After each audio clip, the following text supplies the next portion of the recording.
Hey guys, so I'm in a meeting room. I was trying to get some footage, but for some odd reason, they're not being accurate with their just it's going to take a while for people to give these companies constructive criticism on film. So I want to be authentic, but it seems like every single time I put out something truthfully to everyone that's watching across the, they're offended that people look a certain way. Like I'm in a reality, I grew up here and they judge people because they don't fit in their little box that they want them to fit in. And I'm going to tell you what box that is.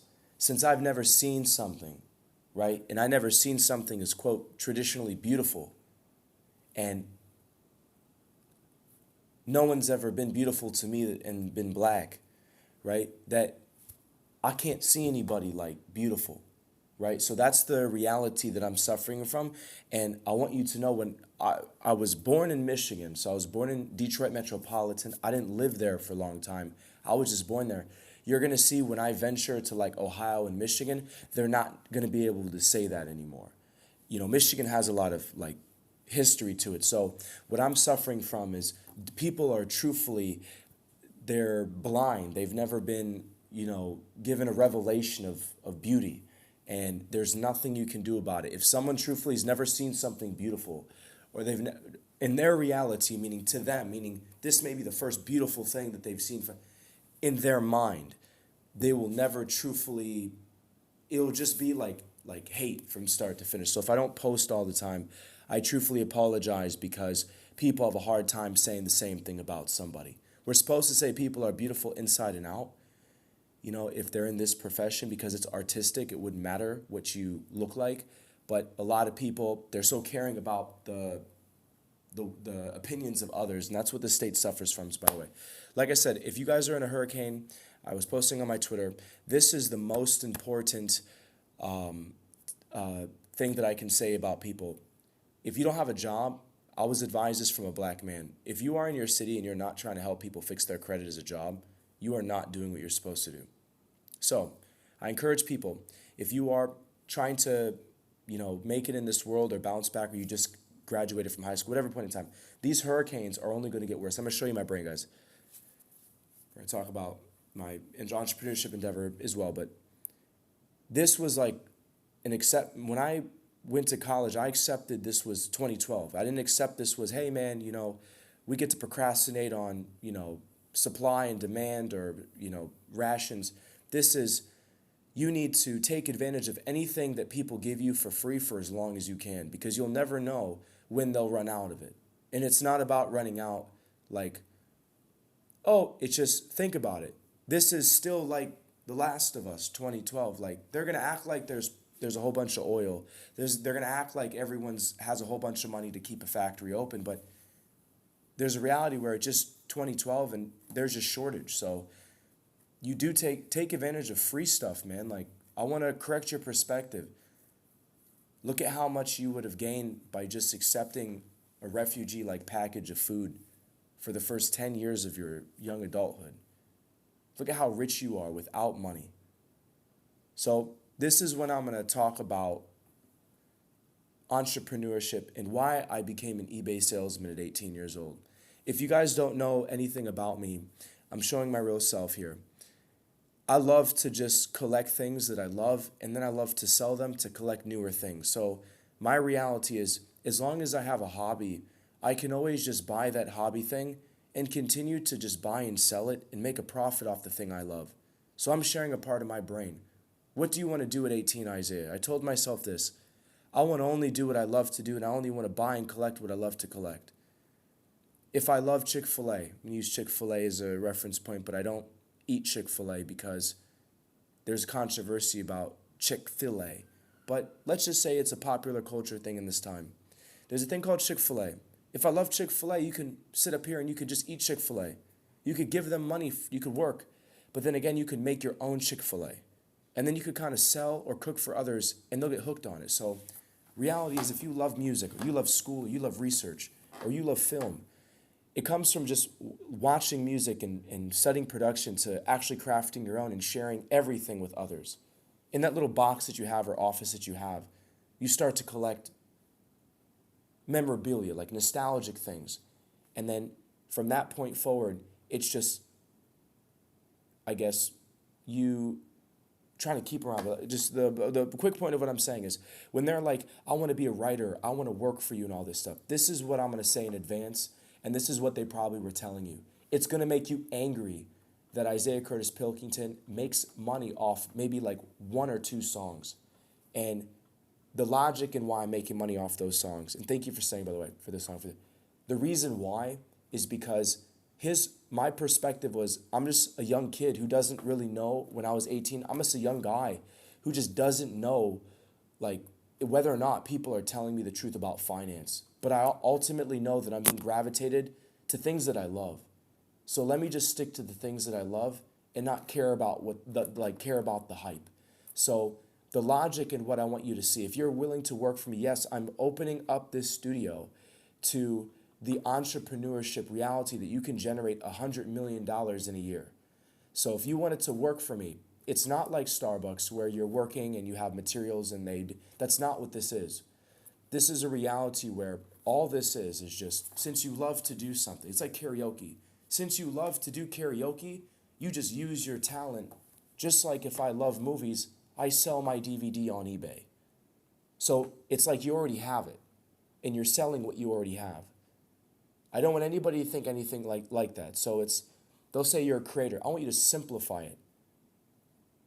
If I love Chick-fil-A and you love Chick-fil-A, and it's like music, ideologically, and entrepreneurship, despite everything going down south. Well, what Isaiah is proposing, share kind of like with his arms crossed with people. You're going to be impressed because you're going to realize this office space is me simply proposing this. All I got to do is go to the grocery store. If they start trespassing you from it, don't worry about that.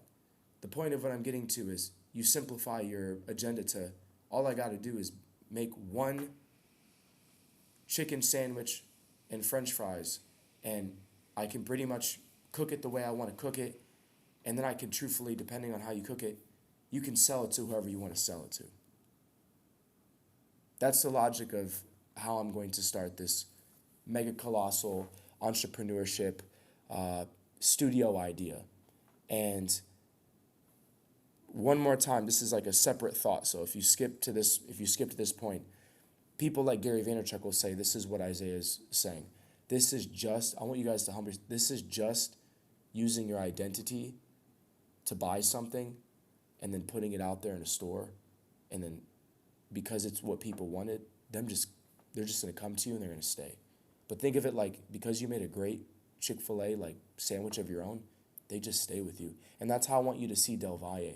That's how the production I did. That's how I want you to see some the skits that I was making that are going to be potential animations.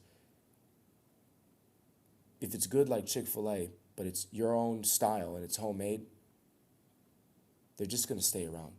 Thank you guys for listening, and hopefully that answers things, because some people are like, man, I'm so tired of the country, being the way it is right now, and I want you to, and also they're going to explain it to you. This is the reality where I'm just going to pay you, bro.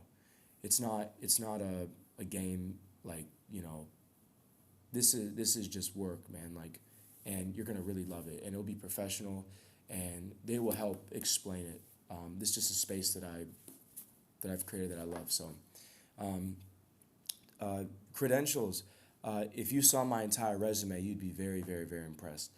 So if you guys are wondering for your parents, that was kind of long, but I'm going to say this out in the open. Hopefully they won't discredit me. There's a reality where I went to Wittenberg University. I did really well. Played college football. And my professor just basically told me, he's like, and I want you guys to really clear my name. I met a professor from Wittenberg. I had a music class, and I just was like, my biggest fear in life is being great at everything else and then not truthfully wanting to be great at the thing I love to do. So I basically told him, you keep asking for my approval to be good at something. Why do you keep doing that? So he said, I want you to just think of it like this. If you love to work and you love to do music, then do both, right? Do both. And do both just means like excel at both of those things for yourself if you need to see those things. But he said, never look back, and I would ultimately call you a failure if you never use your gift. But he was like, you're so hardworking in this atmosphere called football. You're so hardworking in school. Like, you're doing this on your own time. Like, make money off it. A lot of people didn't see that when I was playing football. They're like, he's doing all this stuff without being asked. You know, he'd do a blockbuster film on his own time in his bedroom, and all. It would be like Avatar. Don't just throw this away. Don't just delete this stuff. You know, actually take the time to make money off it, and not sign. Make money for you because you took time to do it. So this is like a way of me saying, like, I went to Wittenberg University, and this community was controversial to a lot of people because I wanted to have a child watch me, go to college, not just like me go to college alone. So I've been trying to get that faithful partner to like understand that people can be wrong, and you have to kind of like dismiss some of those things. It's just the hype. I was in a reality where I could have transferred to Harvard, like to a lot of people, and there's a big, massive conversation of making yourself bigger. So when I went to Wittenberg, it was pretty much like the University of Chicago for me. Like, you're out in the open. You are a very intelligent person. Your entire resume is being pushed out, and they get to see you. And the first time, it was the first time I've ever was told that you are somebody and your words matter. And they listened to the words I was saying, like with global warming and stuff. And that's why Isaiah came up to school, because he saw that Florida was going to break off, or it's going to get hotter, there's going to be a whole bunch of hurricanes and yada. But I'm kind of skipping the point. So I have the opportunity to go to Harvard, pretty much, to a lot of people's perspective, and I just want you guys to know, like, I looked at it like this: you can go to Harvard and all that stuff, and then just realize that you just didn't need to go to Harvard to be happy in life, and you really didn't need to go to Harvard because it wasn't. This is the hardest thing for people to realize. It's not like when you went to Harvard. Harvard's right in front of the people that didn't, or that were saying awful things or didn't believe in you. So I would be starting over, and a lot of it is when I'm in Michigan, or I come down to Florida, and then I go to Ohio, and then if I was to go to Massachusetts, it's really like you just started over for no reason. So to me, this wasn't a start over at Harvard. I already had family, I already had friends. It was kind of just standing up for myself and saying that, if it was just standing up for myself, really, like, if truthfully, yeah, it was really me standing up for myself, saying that, like, these were just people saying these things, and their words never really mattered. And I am getting snaked like those narratives, but they're not weak news anchors. So it's not like their words carried any weight past their city or past their state. Like, they're not a PhD professor at a top 10 university saying these things about me. So it's like, why would I care? And it's like, if I went to Harvard and I wanted the love from a PhD, or wanted the love from a professor, I thought that was very juvenile. So a lot of this was me basically saying that I needed to mature and I needed to get therapy before I sat up here and did any more college. And you will see me back in that atmosphere. I don't know if it's to be a teacher or to be an assistant or just to talk or to do commencement, or not commencement, but just speak in front of people. But I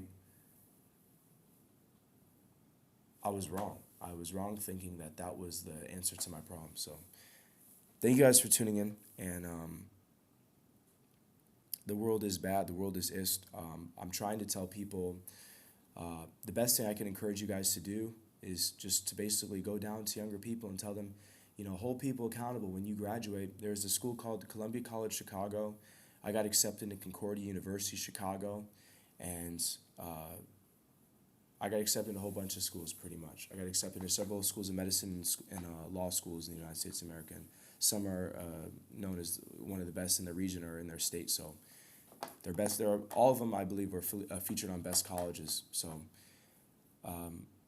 when you get to college and you see that, you need to hold people accountable. Like, you guys can make money. So